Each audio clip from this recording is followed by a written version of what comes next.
Pues vamos a seguir con el tema de este curso. Y bueno, vamos ahora ya a entrar de lleno ya a lo que son las enfermedades en sí. Y va a ser mucho más fácil ya entenderlas bajo el contexto fisiopatológico o biológico, si lo captan mejor de esa forma, y lo que son el espiritual. Entonces vamos a adentrarnos a una de las patologías más frecuentes respecto a demencias, que es la enfermedad de Alzheimer. De hecho, no tengo la estadística, pero en TEPA hay varias familias. Digo familias porque tiene un factor hereditario. Inclusive yo llegué a tener alumnas en el CECITEC donde pertenecientes a estas familias y mamás de 40 años ya estaban desarrollando esta patología. Entonces es una enfermedad que de alguna manera se presenta sobre todo a los 60 años en adelante, pero cuando hay un factor genético muy alto, puede llegar a aparecer inclusive a los 40 años. Entonces, ¿qué puede enfrentarse un cuidador de un paciente de Alzheimer? Bueno, antes de poner estos datos que ahí ustedes lo están leyendo, la enfermedad de Alzheimer es una enfermedad crónica. Esta obviamente es degenerativa y se le llama un síndrome porque, por ejemplo, nosotros nos fracturamos una mano y te duele exactamente donde está ese dolor. Cuando nosotros hablamos de un síndrome, es decir, hablamos de un conjunto de signos y síntomas que se presentan en una enfermedad. Entonces, el estereotipar esta enfermedad en decir, así aparece, esos van a ser los síntomas, es difícil porque puede manifestarse en las personas de muy distintas formas, que más adelante lo vamos a ver. Entonces, eso es crónico porque una vez que empieza a dar los primeros indicios de esta enfermedad, se va a mantener durante años, es progresivo, es decir, no se va a detener ni va a mejorar, sino obviamente van a ir apareciendo y empeorando los síntomas. Entonces, cuando nosotros llegamos a una etapa muy avanzada de esta enfermedad, podemos enfrentarnos sobre todo a las personas que son cuidadoras de estas personas, pues a que a que los pacientes tengan que llamar continuamente por la noche, por ejemplo, por un vaso de agua o pedir el desayuno a las 3 de la mañana. Son horarios quizás incongruentes para una persona común, sin ninguna patología. Yo hasta ahorita creo que nunca me he despertado a desayunar a las 3 de la mañana. Por ejemplo, acusar al cuidador por tratar de matarlo, quejarse de la cama, llamar sin razón aparente, utilizar lenguaje obsceno, comentarios sexuales. En fin, son muchas situaciones que llegan a presentar estas personas y que obviamente son muy desconcertantes para el cuidador. Y el cuidador yo me refiero a la hija, al hijo, al esposo, a la esposa, al nieto, que por lo regular el cuidador viene siendo prácticamente alguien de su entorno familiar. No estoy hablando de un enfermero, una enfermera ajeno completamente al paciente, porque pues para un profesional de la salud pues puede ser algo común ver esta situación, pero es muy difícil ver este trance de alguna manera o este deterioro mental de las personas, sobre todo cuando es un ser querido, ¿verdad? Porque poco a poco te das dando cuenta cómo tu familiar se va desprendiendo de su personalidad, de su carácter, de todo lo que de alguna manera nosotros tenemos concebido como persona o como personalidad de la persona que amamos. Entonces, por eso es que es muy desgastante y es una patología que tenemos que entenderla bien, y obviamente los que ahorita nos hemos mantenido constantes en este curso lo vamos a entender mejor, sobre todo hasta qué punto es un deterioro mental y hasta qué punto podemos nosotros compenetrar a esa área que hablábamos del espíritu, y que obviamente es un área que pues, por lo que hemos estado viendo, queda intacta a pesar de que puede la persona desarrollar una demencia muy desarrollada al respecto. ¿Qué sentimientos puede tener un cuidador? Pues imagínense el cuidador estar viviendo en otra dimensión con su paciente, es decir, estar viviendo en un tiempo y un espacio distinto al que él está viviendo. porque recordemos que esta patología lo que lo caracteriza es que el paciente llega de repente a tener recuerdos muy vivenciales o muy presentes.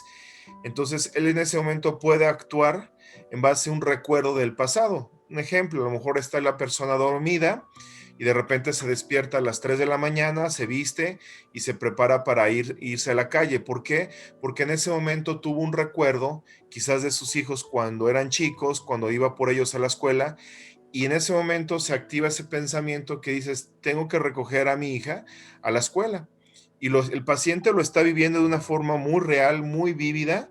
Y obviamente el cuidador dice, pero ¿a dónde vas, papá? ¿O a dónde vas, mamá? No, pues voy por tu hermano a la escuela porque ya salió. Espérame, tranquila. Son las 3 de la mañana. Tu hijo ya está casado y no, o sea, nada que ver a esa etapa que tú estás comentando. Entonces, a eso es a lo que me refiero, que el paciente vive en un tiempo y en un espacio distinto al cuidador. Entonces, el tratar de entender ese tiempo y ese espacio del paciente, ese es quizás el reto más grande del cuidador para poder también saber cómo actuar ante él. Porque yo ahorita lo puedo explicar muy fácil, papá, no te levantes, eso es una alucinación, o sabes qué, papá, eso no es cierto, pero finalmente el paciente lo está viviendo, lo está sintiendo. Entonces, en la realidad no es tan fácil como dar una explicación así como ahorita lo estoy diciendo hacia un paciente, pues no, porque la realidad del paciente es otra en ese momento por la cuestión de demencia.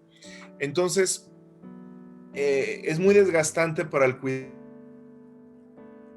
cuidador y puede desarrollar, sobre todo cuando el cuidador es una persona, pues obviamente tiene un desgaste emocional muy grande que lo puede llevar a sentimientos de enojo, inclusive de deseo de alejarse o de abandonarlo en un asilo, decir es que no tengo vida personal, porque algo característico que tienen esos pacientes es que son sumamente absorbentes conforme van avanzando la patología. Entonces imagínense que ahorita pues a lo mejor empiezan con ciertos descuidos, a lo mejor se le olvidó dónde dejó las llaves, a lo mejor empieza a ver dónde se le olvida dónde está la puerta de salida de la casa. Y bueno, no pasa nada, pero ¿qué pasa cuando ya se le empieza a olvidar el comer, cuando empiezan a olvidarse el caminar, cuando empieza a olvidarse el ir a hacer sus necesidades fisiológicas? Entonces, cada vez es una situación en retrospección, veámoslo así, es como si un adulto llega a una edad completamente hasta de recién nacido, ¿no? Porque finalmente en la etapa final de esta enfermedad, el paciente acaba en cama prácticamente con una atención total de todas las cosas. Inclusive está peor que un bebé, porque un bebé recién nacido, tú le pones la mamila o el pecho de la mamá y empieza a comer por sí solo. En este caso, los pacientes llegan inclusive a perder esa capacidad de saber o de estar consciente cómo hacer la deglución de los alimentos. Entonces, finalmente se les tiene que pasar comida directamente a través de un catéter en el estómago, pues obviamente para no dejarlos morir de hambre, ¿verdad? Entonces, vean lo desgastante y por eso es que muchas veces hay vergüenza en los familiares ante conocidos, porque obviamente la gente de alrededor, pues es gente que llega a ser olvidada por el paciente. eh, entonces, pues es quizás vergonzoso a veces comentarios inoportunos o simplemente el desconocimiento del paciente hacia su entorno social, deseos de que su familiar muera pronto o sentimientos de fracaso y frustración. Entonces son sentimientos que no los voy a, no, obviamente no hay que verlos ni satanizarlos en el aspecto de un cuidador, porque una persona que está de lleno cuidando a un paciente con este tipo de patología, realmente se pone a prueba sus emociones a un alto nivel, que obviamente lo puede llevar a una situación de este tipo.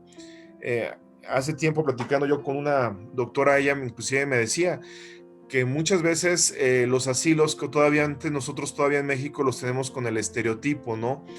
De que dejas a tu familiar en un asilo y que pues es de alguna manera lo peor, lo peor que puedes hacer como un hijo hacia tu padre, etcétera. Me decía esta doctora que muchas veces nosotros tenemos que analizar que el vivir con una persona con un tipo de demencia 24 horas, y si tú no tienes un apoyo para este proceso de cuidado, el precio o el costo emocional para el cuidador es muy alto. Entonces, muchas veces también tenemos que considerar otras alternativas, aunque nuestra cultura aún lo vea bajo un estereotipo distinto. Cuando no hay un apoyo de tu entorno social o familiar para el cuidado de estas personas, sí tienes que buscar otras opciones, porque de lo contrario también se convierte en una situación emocional muy fuerte hacia tu persona, y que obviamente pues que puedes quedar con daños también emocionales y psicológicos si no es atendido el cuidador de manera adecuada. Entonces, pasos para ayudar a una persona con problemas cerebrales. Primero es obtener información. Es decir, tenemos que ver primero cómo es la personalidad o cuál es el contexto social de esta persona, para que nosotros podamos entender, dentro de la sintomatología o de las manifestaciones demenciales que presenta el paciente, pues darnos cuenta qué aspectos son realmente espirituales o tienen un contexto espiritual, y cuáles realmente se deben a un deterioro físico. Entonces, es importante porque al distinguir dentro del comportamiento del paciente cuáles son los aspectos espirituales y físicos, vamos a poder abarcar los asuntos del corazón en este paciente, y de alguna manera podamos también maximizar las fuerzas restantes y corregir y minimizar las debilidades. Entonces, lo que yo les comentaba en un principio, como seres humanos nos es difícil saber cuando ya estamos frente a un paciente con una demencia. Nos es difícil saber o captar que su espíritu está bien, porque en base a lo que hemos estado viendo durante todas estas semanas, en base a versículos, en base a ejemplos, nos damos cuenta que tu estuche, tu mente, obviamente está mal. Yo, por ejemplo, a lo mejor después de que hagas una oración y la sentiste, o después de una alabanza, y la palabra que digas, por ejemplo, amén, quizás yo en un proceso de demencia muy avanzado no pueda ni siquiera pronunciar la palabra amén, ni pueda a lo mejor levantar mis manos, pero lo que sí es que dentro de mí, obviamente es algo que yo tengo como ser humano y que siento internamente, esa parte ahí se está moviendo, ahí está viva. Entonces, tenemos que tener en cuenta que ver al paciente de esa forma dual, porque si nosotros vemos a un paciente con una demencia y con una demencia avanzada, y que de alguna manera ya no tiene razonamiento, su lenguaje o su percepción de tiempo y espacio está totalmente afectado, pues en teoría, si nosotros pensáramos en una persona solamente como un ente físico, llegaría el punto en donde el cuidador ni siquiera tendría un intercambio de palabras con la persona.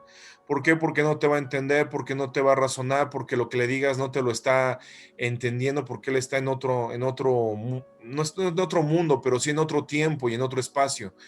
Entonces, finalmente, si nosotros pensamos de esa forma, vamos a empeorar todavía el estado anímico de nuestros pacientes, porque prácticamente lo estamos valorizando y dándole una atención prácticamente de objeto. Entonces, esto tiene una repercusión muy grande hacia nuestros pacientes con ese tipo de problema. Entonces, la obtención de la información es obtener información. La ignorancia de la enfermedad puede ser un obstáculo para encontrar soluciones. Entonces, el cuidador, entre menos entienda esta patología, menos opciones de atención va a tener hacia la persona. Por ejemplo, es muy común y es muy frustrante para el paciente con Alzheimer que tú llegues y le digas, ¿no te acuerdas de mi mamá? Soy tu hija o soy tu hijo, o el nieto, ¿no? ¿No te acuerdas de mi abuela? Soy tu nieto o X.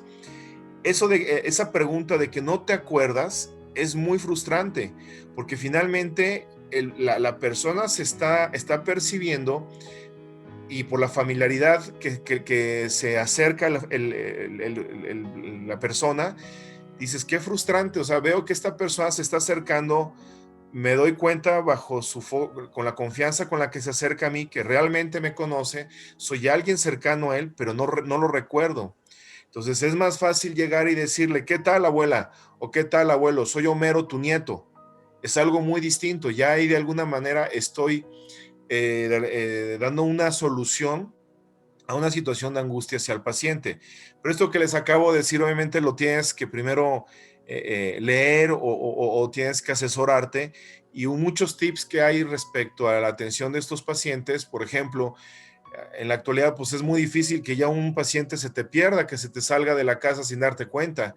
Hay un número, ya la tecnología ya permite, inclusive en las ferreterías podemos encontrar sensores de movimiento o de apertura de alguna puerta o ventana, en donde tú perfectamente puedes dar cuenta si tu familiar ya abrió la puerta, o inclusive el mismo familiar.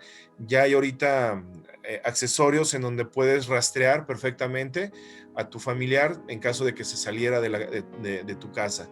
Entonces, son tecnologías, son tips en el diario cotidiano de las personas, que si la gente no entiende la enfermedad, pues nunca va a tomar medidas precisamente para la atención de esos pacientes.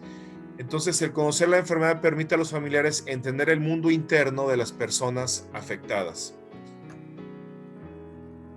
Distinguir los síntomas espirituales y físicos. Bueno, los problemas físicos se abordan con compresión, con compasión y con enseñanza creativa, pero los problemas espirituales definitivamente se tienen que solucionar con arrepentimiento y con fe. Entonces, de alguna manera, por ejemplo, estos tips que yo les acabo de dar, a lo mejor la comprensión, la compasión y la enseñanza creativa, pues obviamente son aspectos que nosotros vamos a ir entendiendo en base a la lectura de libros, de videos tutoriales, de información que podemos ver por internet. Pero definitivamente si hay aspectos de la vida del paciente que no ha puesto a cuentas con Dios, eso no hay forma nosotros de corregirla más que Dios a través de su Espíritu Santo, a través del paciente, aún con la demencia. Entonces tenemos que entender esto, hermanos, porque eh, muchas de estas personas las coartamos a llevar este proceso de arrepentimiento, de sanación espiritual, e inclusive de esa, por decir así, apego a la fe, porque finalmente, como les dije, es una enfermedad crónica degenerativa. No va a empezar el paciente estando encamado y con una sonda para su alimentación, sino que obviamente va a empezar con síntomas de olvidos cotidianos: cerrar la puerta, a lo mejor va a olvidar dónde deja las cazuelas, se le olvida el cocinar, dónde está el baño o dónde está su cuarto. Pero finalmente, hermanos, la persona se está dando cuenta de su deterioro, y eso es algo muy angustiante para el paciente. Y si nosotros no lo abordamos bajo el concepto de la fe, sino decimos, bueno, pues ya se está afectando su mente, no lo va a entender. Entonces, si nosotros no hacemos copartícipe a este paciente en aferrarse a Dios, de confiar en Dios, a pesar de que al principio es consciente de cómo va a ir progresando su deterioro mental, pues esta persona va a tener una situación todavía sobreagregada a la enfermedad, de una angustia muy fuerte y quizás de depresión debido a esta situación. Entonces, si se dan cuenta, hermanos, es muy importante el buen cuidado de profesional de estas personas. Y hablo de profesionales, que no nos hagamos enfermeros, nos hagamos médicos para cuidar a nuestro familiar. Me refiero a profesional en base a que tengamos la información completa respecto a esta enfermedad. Pero si se dan cuenta, hermanos, el arrepentimiento y fe son puntos muy aparte. Y Pero estos solamente se pueden abordar bajo el contexto de Dios. ¿Alguien quiere opinar? sí, yo, Mónica, Moni. este, mira, justo, bueno, a lo mejor Mari también se identificó un poco porque nos tocó ser cuidadoras, no de una persona enferma o sea, mental, pero yo creo que todos los viejitos de alguna manera vamos para allá, en el que, por ejemplo, el gerontólogo me dijo de mi mamá que la demencia senil, creo que así se llama, mi mamá empezaba, y pues todos los viejitos de alguna manera vamos a tener este deterioro. Pero sin embargo, creo que acabas de decir muy claramente, aunque mi mamá no fue una mujer de fe como mi fe, fue una mujer de fe toda su vida. Y el hecho de que durante años lo estuvimos compartiendo, pues lo llegó a entender de cierta manera. pero aún así Dios en su gran misericordia, como bien dices, si se le olvidaban las cosas, si ya sus pasos eran lentos, si también ya su organismo no respondía, por ejemplo, ella ya usaba pañal, porque pues ya el organismo está deteriorado, aunque ella de repente tenía ganas, pero ya no sentía cuando se hacía pipí o demás, pero sin embargo, sí es cierto, es desgastante para nosotras, y Mari pues lo va a constatar también, es agotador. Y la opción yo la tenía, que iba mi mamá de guardería al asilo durante la mañana mientras yo iba a trabajar, y eso la ayudaba mucho. Sin embargo, no hay como la fe, como tú dices, una fe que cuando ella estaba completamente lúcida, cuando su humor era bueno, pues obviamente el espíritu salía, o sea, y en sus tiempos de estar bien, en sus momentos durante el día, salía la alegría, el gozo, la fe. Entonces, esos episodios durante el día, que a lo mejor pudieran ser pesados, al cuidador te daba aliento y te daba alegría y te daba cuerda para el siguiente día. Entonces, ¿qué tan importante es nosotros los adultos, y ahora que porque nosotros vamos a ser los viejos prontamente, ¿verdad? Y nuestros hijos van a ser a lo mejor los cuidadores o los nietos? ¿Qué tan importante es desde ya cultivar nuestra fe, nuestro arrepentimiento, como bien dices? O sea, porque va a ser una vejez diferente, aunque tengamos todos los achaques o habidos o por haber, y Dios nos libre de alguna enfermedad mental. Sí, así es. Entonces, por ejemplo, bien lo mencionas, Moni, y sí me acuerdo también de la experiencia de Mari, porque también estuvimos muy cerca con ella y con su papá. Es cierto, había días que amanecía muy bien nuestro hermano y días muy difíciles en el aspecto emocional, pero no podemos decir, por ejemplo, que porque en ese momento a lo mejor el paciente está con cierta situación de frustración o de enojo por lo que está viviendo, lo dejemos así, digamos, no, pues es parte de su enfermedad, ¿no? ¿No? O sea, finalmente su espíritu tiene una lucha, ¿no? En el caso de nuestro hermano Mariano, tenía una lucha constante, por ejemplo, en el caso de que pues, él sentía que él se estaba yendo y estaba coartándose todos los planes que él tenía como persona. En el caso de tu mami, por ejemplo, finalmente tenía esos periodos de lucidez. Entonces, realmente estamos hablando de un terreno 100% espiritual, que si nosotros en ese momento dices, pues está muy bien, pues dale una coca para que se anime más, ya ves que es la chispa de la vida, ¿no? O dale algún medicamento para que se mantenga estable emocionalmente, pues no. Finalmente, el paciente está manifestando en ese momento su área espiritual, y sobre esa tenemos nosotros que ir abordando. Entonces es bien importante eso, por eso es que dice, viola este comportamiento la ley de Dios. O sea, va a haber muchas veces comportamientos o razonamientos del paciente, y ahí es donde nos tenemos que preguntar, espérame, ¿esto realmente está relacionado a la demencia o es una demencia que está sacando a flote un problema del corazón? Que era lo que les había yo platicado en clases anteriores. Finalmente, acuérdense que la capacidad del razonamiento quedó en el terreno de la mente, desgraciadamente, el razonamiento, ¿no? Entonces, eso que de alguna manera nos limita o nos ayuda a disfrazar muchos de los problemas que tenemos espirituales, al tener este tipo de enfermedades donde el cerebro está afectado, pierdes esa capacidad de razonamiento y ¡pum! Sacas a flote sin freno lo que traes en el corazón. Entonces, por eso es que como cuidadores de estos pacientes tenemos que identificar dónde está el problema y sobre eso abordarlo, ¿verdad? Y obviamente, como me quedó muy claro también el ejemplo que puso Mari de esta persona, la verdad fue muy buen testimonio, Mari, tu ejemplo de la muchacha con retraso mental que evangelizaste a través de las texturas. Pues finalmente nosotros al abordar estos aspectos de fe hacia nuestro paciente, lo tenemos también que hacer con creatividad, porque finalmente tenemos la afectación de la mente. Entonces, acuérdense que lo que vimos es que a pesar de que son puntos distintos, no dejan de interactuar, o sea, la mente con el aspecto espiritual.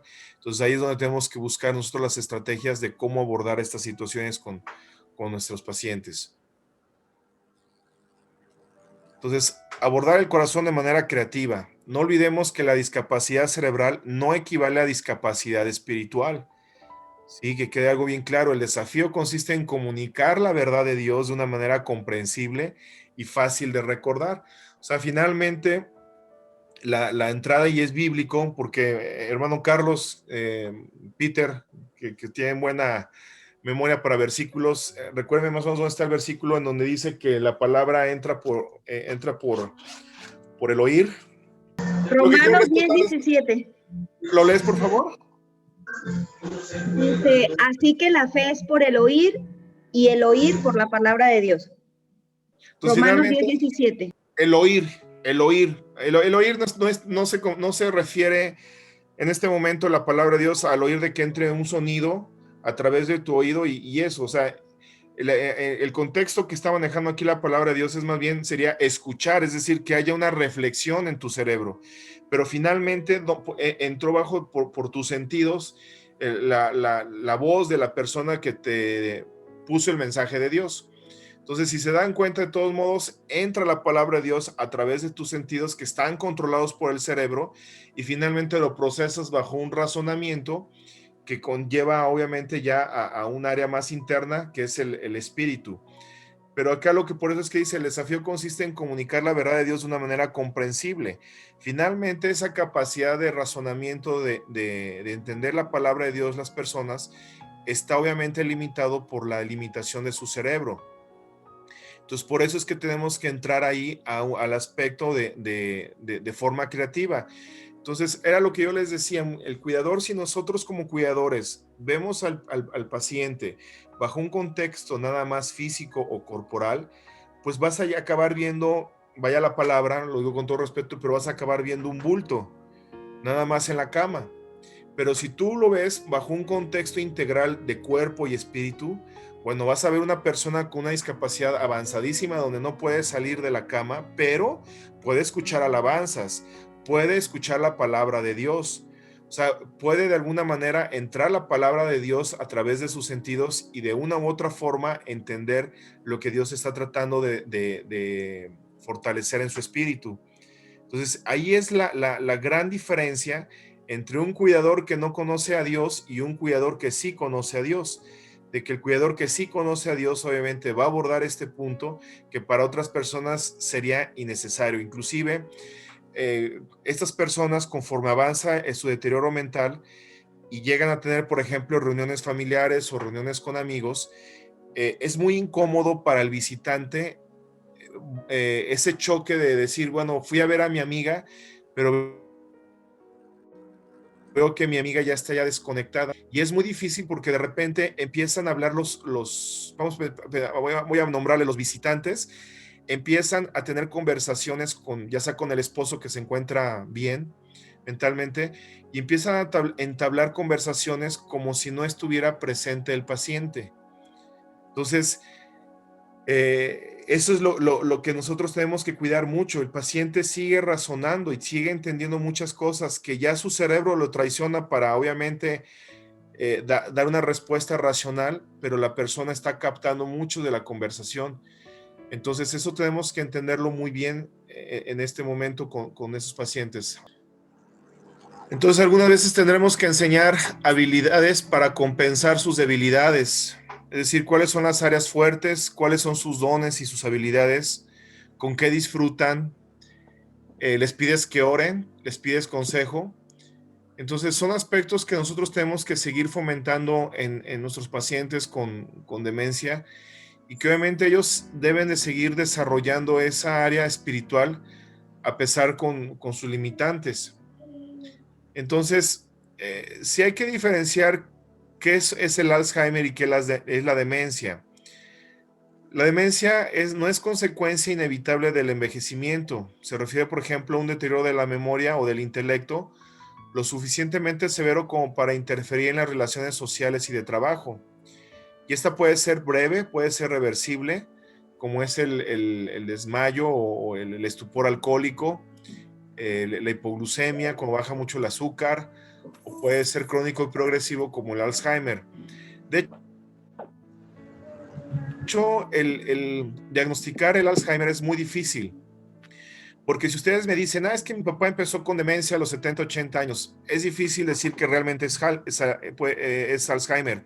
Eso puede ser más bien una demencia generada, por ejemplo, a un microinfarto que tuvo hace años. Entonces, realmente el Alzheimer es cuando, de hecho, el diagnóstico, si lo queremos hacer así, es post-mortem, es decir, es cuando ya el paciente muere y se toma una muestra histopatológica y se encuentran, si ven aquí en la pantalla, son unas como mallas o como son unas como redes que se hacen alrededor de las neuronas que son glucoproteínas, y eso es lo que se ha encontrado patológicamente, histopatológicamente, en pacientes que se les ha hecho la autopsia y que padecían de una demencia.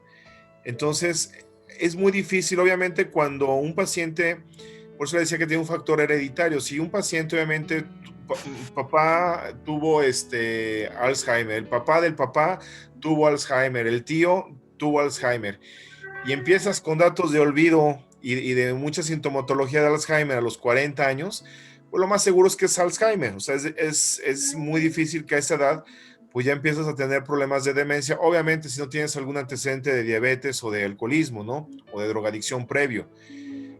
Entonces, realmente es difícil hacer un diagnóstico puro de un paciente con Alzheimer, porque no todos los ancianos que lleguen con demencia van a tener Alzheimer. Lo que me decía Moni, por ejemplo, ahorita de su mamá, yo no creo que su mami haya tenido Alzheimer. Tenía, como bien lo dijo, una demencia senil. Una demencia obviamente se va por la edad, se va haciendo más chico el cerebro. Si era hipertensa o diabética y llegó a tener por ahí microinfartos cerebrales, pues obviamente se va empezando a manifestar en todos estos datos demenciales, pero no quiere decir que sea en sí Alzheimer. No sé si quede claro, no sé si los confundo más. Entonces, para que ustedes no consideren Está que un claro. paciente con Alzheimer a todo ancianito que trae problemas demenciales. Entonces, algunas demencias que pueden ser tratadas, por ejemplo, es importante porque si nosotros empezamos a ver una persona con demencia, vemos que Alzheimer no hay medicamento, o sea, no te puedo decir, dale este medicamento para retrasar el Alzheimer, no lo hay, pero sí podemos identificar problemas demenciales, y si no, nosotros no estamos conscientes de que hay un contexto de patologías que las pueden producir, pueden obviamente seguirse agravando el paciente sin ser abordado adecuadamente. Entonces podemos estar perdiendo tiempo vital pensando en que nuestro paciente tiene Alzheimer cuando tiene realmente otro tipo de patología de trasfondo, y que si no es atendido oportunamente, esta va a causar mayores estragos en el cuerpo del paciente. Entonces, obviamente, toxinas o drogas, por supuesto que obviamente provocan aspectos demenciales. Entonces, lo triste de las drogas es que tenemos ahorita muchachos de 20, 30 años con problemas demenciales, no por Alzheimer, sino porque se echaron un montón de droga en su momento y que quedaron con secuelas, ¿verdad? Cerebrales debido a esto. Hay aspectos, por ejemplo, infecciones, entonces podemos también ver a una persona con ciertos datos demenciales y puede estar pasando por un proceso de infección cerebral, llámese bacteriana o llámese viral, y que obviamente manifiesta datos de demencia, como por ejemplo la meningitis o la mononucleosis, ¿verdad?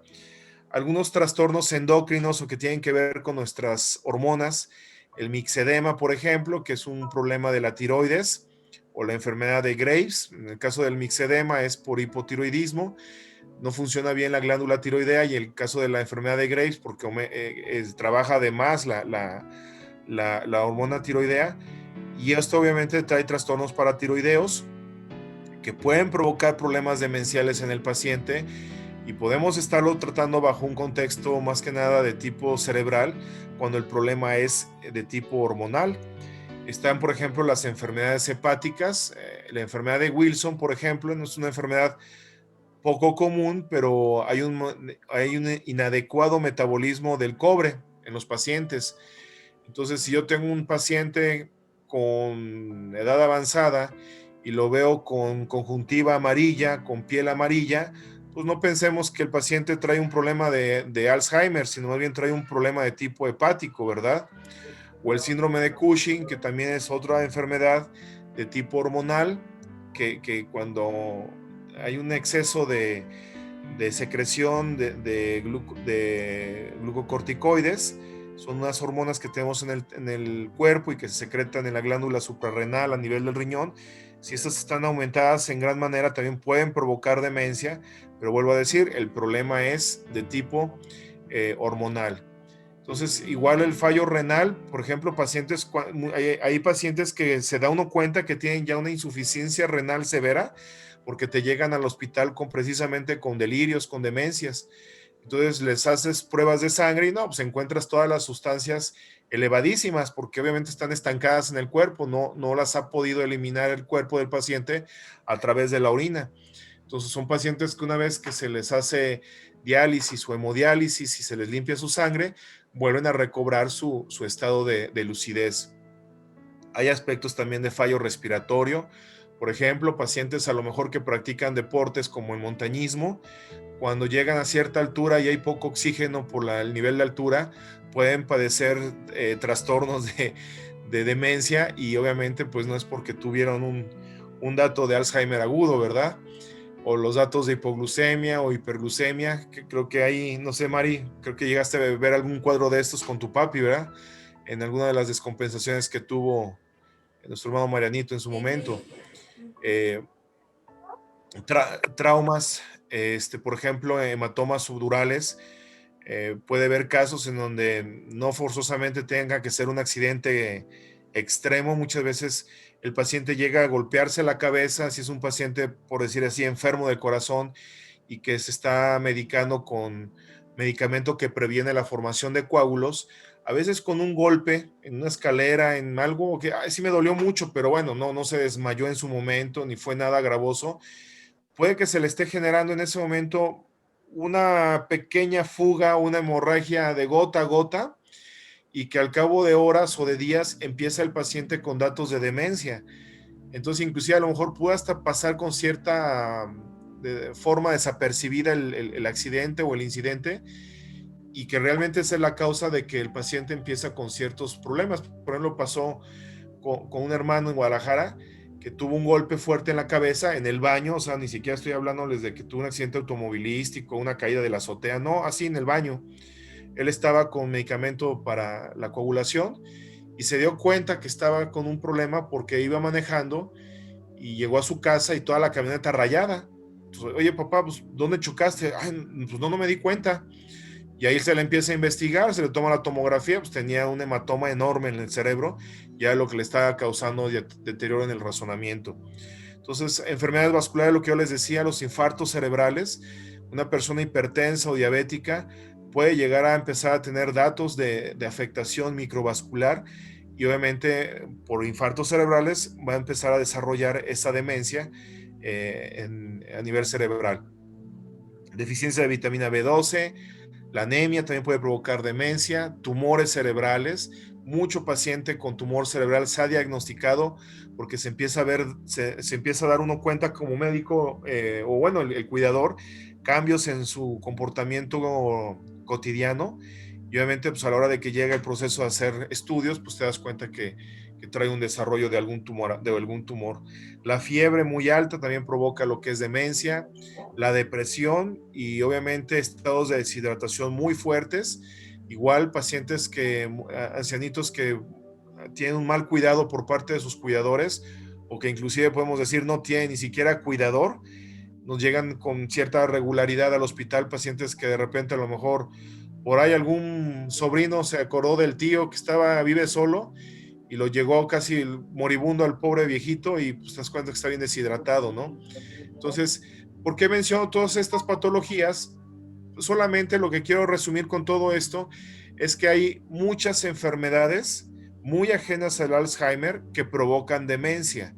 Entonces, antes de nosotros poder hacer un diagnóstico real de que el paciente está pasando por un proceso de demencia secundario a un Alzheimer, vale la pena hacerle estudios al paciente y descartar alguna otra causa que pudiera estar provocando esta situación. Entonces, el curso de la enfermedad de Alzheimer es progresiva, puede durar de 3 a 15 años. En la etapa inicial falta la memoria que solo es evidente para el cónyuge o compañeros de trabajo. Entonces, el paciente con gente que no se relaciona comúnmente puede ser imperceptible, pero obviamente ya en la vida cotidiana, que a lo mejor el cónyuge de repente, pues no sé, a lo mejor ve que la esposa o el esposo se sube a la azotea para irse a bañar. Dice, espérame, pues ¿qué está pasando? Son aspectos, o que de repente agarra la puerta del patio, porque dice, ya me voy, ¿no? Y agarra la puerta del patio en vez de salir por la puerta principal. Entonces son aspectos que empiezan a dar o detonar aspectos de alarma o de rareza, ¿verdad? Y más o menos el proceso fuerte bueno, lo que es la etapa inicial dura de 3 a 5 años. Empiezan los pacientes a retraerse en un intento de enfrentarse a un mundo confuso. Es a lo que voy. De repente ellos empiezan a darse cuenta que son ellos los que están tienen un comportamiento extraño, es decir, son los que no están reconociendo a las personas o son los que están de alguna manera haciendo cierto comportamiento poco habitual, y eso es causa de obviamente de que cause mucha angustia en el paciente. Olvido de responsabilidades rutinarias y sencillas de llevar a cabo, como pagos de servicio o manejo de cuentas bancarias. De repente se les olvida cómo sacar dinero del banco o su clave de tarjeta. En fin, este proceso es el principal. Es al principio un tanto imperceptible, pero para el cuidador, el que vive día a día con la persona, sí empieza a notar cambios extraños en la persona. Entonces, inclusive el Alzheimer, inclusive por esta situación de retraimiento social, es muy frecuentemente confundido por depresión. Entonces tú ves a la persona retraída y dices, no, está pasando por un periodo de depresión, y obviamente pues se maneja de forma inadecuada, porque ni las acciones para una persona depresiva pues no tienen relación con las acciones que debes de manejar con un paciente con Alzheimer. Entonces pues pierdes tiempo, la verdad es que pierdes tiempo en pensar que el paciente está cursando por otra enfermedad muy ajena a la real. Acciones cristianas sobre los pacientes en esta etapa. Definitivamente, hermanos, en un paciente hablando que es un quizás paciente cristiano y que está pasando por esta patología, hay que maximizar los dones espirituales. Hay que desarrollar las habilidades físicas, y si las podemos encaminar en base a un ministerio, pues qué mejor. O sea, no es nada más de decir, haz esos ejercicios cotidianos, sino que si puede hacer alguna habilidad, si puede quilear, por ejemplo, para hacer despensas, si puede apoyar todavía en ciertas acciones para cocinar y ir a lo mejor a un ministerio de comedor, a un hospital, en fin, acciones que de alguna manera puedan estar relacionadas con algún ministerio. Lo ideal es que se sigan desarrollando con sus limitancias, con su supervisión adecuada, pero no delegar a esos pacientes de hacer estas actividades. Se debe respetar su voz y su voto a la medida, obviamente, de lo posible. Entonces, en la medida de que la persona pone su punto de vista, hay que respetarlo. Obviamente, tenemos que saber hasta qué punto es adecuado y hasta qué punto no lo es. En la Biblia, y ahorita vamos a ver si nos da tiempo, vamos a ver algunos versículos en donde es clara la Biblia referente a que hay que honrar al anciano, y hay que honrarlo desde escucharlo, hay que honrarlo pidiendo su opinión y su consejo, entendiendo su perspectiva respecto a la vida y a las acciones que se deban de hacer, ayudándoles a mantener relaciones con amigos. Hay que ser muy honestos con ellos, hay que trabajar de forma creativa para entenderlos. Entonces, en la medida que nosotros entendemos esta enfermedad, pueden surgir ideas creativas y muy asertivas a las necesidades del paciente. Hay que brindar responsabilidad en las que tenga que tomar decisiones y darles oportunidad para desarrollar el ministerio. Es bien importante, hermanos, hay que establecerles una rutina de actividades bien estructurada. Una de las acciones que se debe hacer con los pacientes es ser muy meticulosamente monótonos, porque obviamente el no tener orden en las actividades, si ya tenemos un problema de demencia y no tenemos orden en las actividades, eso causa una mayor frustración en el paciente. Entonces tenemos que ser meticulosamente ordenados y rutinarios en todas las actividades para que obviamente podamos garantizar un mayor tiempo su autonomía de esta persona. Y algo bien importante, hermanos, por eso les pongo ahí este énfasis, pedir apoyo a la iglesia y amigos para proporcionar supervisión durante las noches o los fines de semana. Por eso mencioné al principio, hermanos, es sumamente desgastante emocionalmente atender a estos pacientes y más si lo estás haciendo de forma sola. Entonces, si no queremos, hermanos, que nuestros mismos hermanos tengan estragos fuertes emocionales por el cuidado de estos pacientes, tenemos como iglesia que entrar, como dicen vulgarmente, al desquite para poder ayudar a estas personas, porque en verdad el cuidar a una persona solo es sumamente difícil. No sé, Mari, si nos puedas compartir esto, creo que lo vivimos, ¿verdad, Mari? Sí, Es muy extenuante esta situación, ¿no? así es, Homero. Sí, pues es bien difícil y lo que tú dices, pedir apoyo es muy importante y como iglesia tenemos que estar dispuestos a pedir ese apoyo precisamente porque a veces queremos navegar así pues solos y como tú dices, pues va a traer consecuencias más fuertes y hasta enfermedad de la misma persona que está cuidando al enfermo. Entonces sí es bueno y fue una bendición para mí porque la verdad sí pude contar con el apoyo de hermanos, ¿verdad? Que de alguna u otra manera, con visitas, con llevar algo, con estar ahí presente, con las oraciones, quedándose también en la noche, eso fue pues de gran alivio, de gran ayuda. Y así pues deberíamos de ser con todos nuestros hermanos también en la iglesia cuando alguien pasa por esta situación. Hay que estar abiertos a eso.